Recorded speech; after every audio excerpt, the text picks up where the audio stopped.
Hello friends, હું છું Nitaben cooking ચેનલથી. મારી ચેનલમાં ફ્રેન્ડ્સ તમારું ખૂબ ખૂબ સ્વાગત છે. ફ્રેન્ડ્સ, ઉનાળાની વિદાય સાથે ચોમાસાનું આગમન થઈ ગયું છે, તો હું તમારી સાથે ડુંગળી અને મરચાંના પરાઠા શેર કરવાની છું. ફ્રેન્ડ્સ, આ પરાઠા ખાવાની ખૂબ જ મજા આવે છે. દહીં, અથાણું, સોસ અથવા તો આંબલીની ખાટી મીઠી ચટણી સાથે ખૂબ જ સરસ લાગે છે. તો ફ્રેન્ડ્સ, એકવાર તમે પણ આવી રીતે પરાઠા જરૂરથી ટ્રાય કરજો. રેસીપી બનાવતા પહેલાં તમને મારી રેસીપી પસંદ હોય તો લાઇક કરજો, અને મારી ચેનલમાં તમે નવા જુઓ તો સબસ્ક્રાઈબ કરજો અને બાજુમાં રહેલ બેલ આઇકન પર પ્રેસ કરજો, જેથી મારી નવી રેસીપીના નોટિફિકેશન તમને મળતા રહે. તો ફ્રેન્ડ્સ, ચાલો આપણે હવે રેસીપી બનાવીએ. ડુંગળી મરચાંના પરાઠા બનાવવા માટે આ 4 મોટી સાઇઝની મેં ડુંગળી લીધી છે, અને આ 3 લીલા મરચાં છે, તીખા મરચાં છે. અને તમે વધઘટ પણ કરી શકો છો, એકાદી ડુંગળી ઓછી કરી શકો છો, અને મરચું પણ એકાદું ઓછું કરો, વધારે કરો, તો એ તમારા સ્વાદ પ્રમાણે, તમારે તીખું કેટલું ખાવું હોય એ પ્રમાણે. અને ડુંગળીનો ટેસ્ટ વધારે રાખવો હોય તો વધારે ડુંગળી નાખવાની હોય છે. આને આપણે છોલીને ફોતરા આપણે કાઢી લેવાના છે ડુંગળીના. જો આ ડુંગળીની આપણે છાલ ઉતારી લીધી છે. હવે આપણે ડુંગળીના પીસ કરવાના છે. આવડા પીસ કરશું આપણે.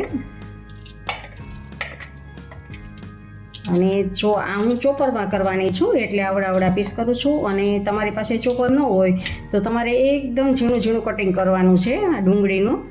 અને ચોપર હોય તો ચોપરમાં આ મોટા પીસ કરી અને ચોપરમાં કરી લેવાનું છે.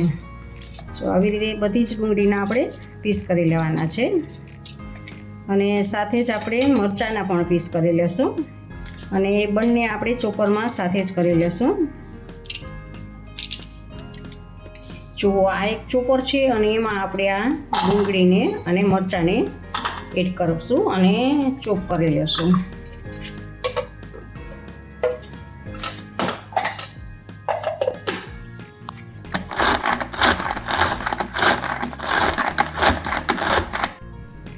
ડુંગળીને એકદમ ઝીણી કટ કરી લીધી છે, સાથે મરચાંને પણ કરી લીધા છે. જો તમારી પાસે ચોપર ન હોય તો થોડી વાર લાગશે, પણ આવું જ ઝીણું કટ કરવાનું છે. અને એને એક વાસણમાં લેવાનું છે. આ એક મોટો કપ આપણે આ ડુંગળી છે, અને હવે આપણે એમાં મસાલા એડ કરશું. તો આપણે એમાં અડધી ટીસ્પૂન જેટલી હળદર એડ કરશું, અને સ્વાદ પ્રમાણે નિમક એડ કરશું. 1 ચમચી કાશ્મીરી મરચું એડ કરશું. આપણે લીલું મરચું એડ કરેલું છે, એટલે કલર માટે આપણે કાશ્મીરી મરચું એડ કરશું, કારણ કે એની તીખાશ ઓછી હોય છે, એટલે આપણે આ કાશ્મીરી મરચું એડ કરવાનું છે. અને 1 ટીસ્પૂન જેટલો અજમો એડ કરશું. 1 કપ લીલા ધાણા એડ કરશું, અને 1 ટીસ્પૂન જેટલું આપણે ચાટ મસાલો એડ કરશું, અને 1 ટીસ્પૂન જેટલું આમચૂર પાવડર એડ કરવાનો છે, જેથી ખટાશ સારી એવી આવે. અને આપણે હવે મોટી 2 ચમચી આપણે ધાણા જીરું પાવડર એડ કરવાનો છે. ધાણા જીરું પાવડર આપણે વધારે એડ કરવાનો છે. આમાં આપણે આમચૂર પાવડર લીધો છે, એટલે લીંબુનો ઉપયોગ કરવાનો નથી. અને આ બધું જ આપણે સારી રીતે મિક્સ કરી દેવાનું છે. જો બધું જ સારી રીતે આવી રીતે આમ મિક્સ કરવાનું છે. અને ડુંગળીમાંથી આમ મિક્સ કરશું એટલે પાણી છૂટશે. થોડીક વાર આવી રીતે આમ મસળવાનું છે. જો આ મસાલા બધા જ આપણા મિક્સ થઈ ગયા છે આની જોડે. તો હવે આપણે ઘઉંનો લોટ, આમાં અડધો કપ આપણે ઘઉંનો લોટ આપણે એડ કરશું આમાં, અને સારી રીતે મિક્સ કરી દેવાનું છે. આપણે આને હવે આ લોટ બાંધવાનો છે. આપણે જેવો, એમ કે રોટલી જેવો નહીં, પણ પરોઠા જેવો, રોટલીથી થોડોક કઠણ હોય એવો આપણે લોટ બાંધવાનો છે. થોડુંક પાણી એડ કરવાનું છે, અને આપણે જેવો લોટ જોતો હોય એ પ્રમાણે પરોઠાનો લોટ બાંધવાનો છે, રોટલીથી કઠણ એવો. સારી રીતે બધું જ મસળવાનું છે. હવે આપણે આમાં 1.5 થી 2 ચમચી તેલ એડ કરવાનું છે, અને પછી સારી રીતે પાછું આપણે આને મસળી લેવાનું છે. જુઓ, તમારે જોઈ લેવાનું, લોટ ઢીલો થઈ ગયો છે. ડુંગળીમાંથી પાણી છૂટે એટલે લોટ ઢીલો જ થઈ જાય છે. તો પાછો આપણે થોડોક જેટલો જરૂર પડે એટલો પાછો લોટ આપણે ઉમેરવાનો છે, અને આને પાછો મિક્સ કરી દેવાનો છે. જુઓ, હવે આપણો આ પરોઠા વણવા માટેનો લોટ તૈયાર છે. હવે આમાંથી આપણે લુવા લઈને પરોઠા વણવાના છે. જો પરોઠા વણવા માટે આપણે એક પાટલી લઈ અને એની ઉપર એક પ્લાસ્ટિક રાખેલું છે અને ઉપર તેલ લગાવી લીધું છે અને આપણે આવડો એક લુવો લેવાનો છે અને હાથથી પ્રેસ કરી અને આની માથે રાખવાનો છે અને આ સાઈડ તેલ લગાડી અને ઉપર બીજું જેમ આપણે પાપડ વણતા હોય અને બે પ્લાસ્ટિક રાખેલા હોય એ રીતે રાખવાનું છે, જેથી કરીને આપણે આ પરોઠું લેવું એકદમ આસાન પડશે. અને હવે વેલણની મદદથી આપણે આ પાટલીને ફેરવવાનું છે અને વણતું જવાનું છે. હવે આપણે આ પરોઠું વણાઈ ગયું છે તો ઉપરનું આ પ્લાસ્ટિક ઉખેડી લેવાનું છે અને આપણે આ કાળા તલ છે, કાળા તલને ઉપર આમ ગાર્નિશિંગ કરવાનું છે, જેથી તમારા પરોઠાનો દેખાવ ખૂબ જ સરસ આવે. અને હવે આ સફેદ તલને પણ આપણે ગાર્નિશિંગ કરશું. અને તમારી પાસે કાળા તલ ન હોય અને ખાલી સફેદ તલ જ હોય તો સફેદ તલનો પણ તમે ખાલી એકલાનો જ ઉપયોગ કરી શકો છો. અને હવે ઉપરથી આપણે આ લીલા ધાણા કરશું અને પછી ઉપરથી ચપટીક કાશ્મીરી મરચું. અને હવે પછી પાછું આપણે પ્લાસ્ટિકને ઉપર આમ રાખી દેવાનું છે અને હવે વેલણની મદદથી આપણે આમ વણશું ને એટલે બધું જ અંદર ફિક્સ થઈ જશે, ચોંટી જશે પરોઠામાં બધું જ. તો આવી રીતે વેલણની મદદથી હવે પાછું આપણે વણી લેવાનું છે.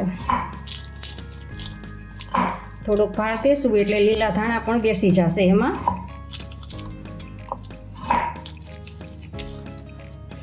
તલને બધું જ અંદર ફિટ થઈ જાય, આમ બેસી જાય. હવે આપણે આ વાટકો લીધો છે અને વાટકાના મદદથી એક સરખા રાઉન્ડમાં થાય એવા આપણે પરોઠા જોતા હોય તો આવી રીતે આમ રાઉન્ડ કરી લેવાના છે. ભાર દઈ અને કિનારી અલગ કરી દેવાની છે.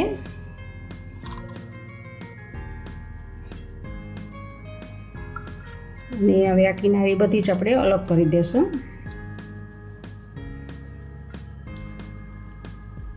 આવી રીતે આમ અલગ થઈ જશે અને આપણે એક સરખા આમ ગોળ આપણે પરોઠા મળશે. તમે વાટકાનું, નાની વાટકીનું ગમે એ માપ લઈ શકો. અને હવે આપણા પરોઠાને ચોળવવા માટે તૈયાર છે તો આપણે એક ડીશમાં લઈ લેશું. પ્લાસ્ટિક છે એટલે ઉખાડવામાં આસાની રહેશે.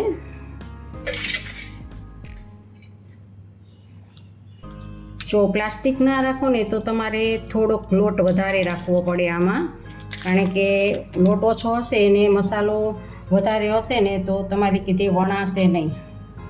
જો આ આપણા 3 પરોઠા, મિની પરોઠાને આપણે કહીએ છીએ. પરોઠા આપણા વણીને તૈયાર છે અને આપણે ચોળવવાના છે, પણ હજી આપણે એક પરોઠું બનાવી લઈએ.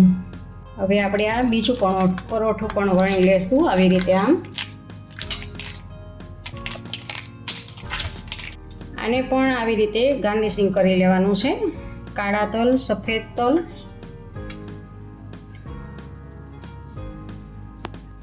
અને હવે આપણે પાછું આને વણી લેશું. એકદમ ભાર દઈને વણવાનું છે. આમ બહુ ફેલાવવાની જરૂર નથી, પણ અહીંયા વચ્ચે વચ્ચે જ આમ ભાર દેવાનો છે એટલે મોટું ના થાય. અને આપણા તલ ને લીલા ધાણાને છે એ બધા અંદર ચોંટી જાય. જુઓ તો આ પણ વણાઈ ગયું છે. હવે આને આપણે પીઝા કટરની મદદથી આવી રીતે આમ શેપમાં કાપશું. આના 6 પીસ બનાવશું. ત્રિકોણમાં આપણે પીઝા બનાવશું અને આને હવે આપણે ચોળવશું. હવે પરોઠાને શેકવા માટે મેં ગેસ ઉપર એક નોનસ્ટિક તવો લીધેલો છે અને એની ઉપર આપણે તેલ એડ કરશું. તમે બટર પણ એડ કરી શકો, એ તમારી ઈચ્છાની મુજબ તમારે જે પણ એપ્લાય કરવું હોય એ આમાં કરી શકો છો. અને સારું એવું તેલ આમાં બધે જ ફેલાવી દેશું. અને હવે આપણે એમાં આ મિની પીઝા છે એ પહેલાં શેકી લઈએ. આપણે આવી જ રીતે આમ મૂકવાના છે અને એક યારે 3 આપણે મિની પીઝાને શેકી લેશું. અને હળવા હાથે જ લેવાના છે, નહીંતર આપણા પીઝા તૂટી જવાની બીક લાગશે. અને મીડિયમ ટુ હાઈ ફ્લેમ ઉપર જ આને પકવવાના છે. ને નોનસ્ટિક છે એટલે ધીમે ધીમે ધીમા તાપે જ શેકાશે, એટલે અંદર સુધી બધું જ આપણું શેકાઈ જશે, કૂક થઈ જશે.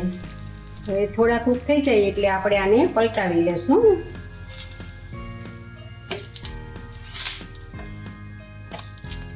અને બીજી બાજુ પણ કૂક થવા દેશું. તો આપણે હવે પાછા આને એકવાર પલટાવી લેશું. જો તલ ને કાળા તલ, સફેદ તલ ને ધાણા ને કેટલા સરસ લાગે છે. જો આવા પરાઠા આપણને વરસાદ ચાલુ હોય અને ગેલેરીમાં બેઠા બેઠા વરસાદ જોતા જોતા કોઈ આપણને ગરમ ગરમ આપે તો વરસાદ બંધ રહી જાય, પણ આપણે ખાવાનું બંધ ના કરીએ. જો હવે આપણા પરોઠા કૂક થઈ ગયા છે, તો આને આપણે એક ડીશમાં લઈ લેશું. જો આપણા મિની પરોઠા બની ગયા છે. જુઓ હવે આપણે આ ત્રિકોણમાં આપણે કાપેલા છે એ પરોઠાને પણ આપણે ચોળી લઈએ.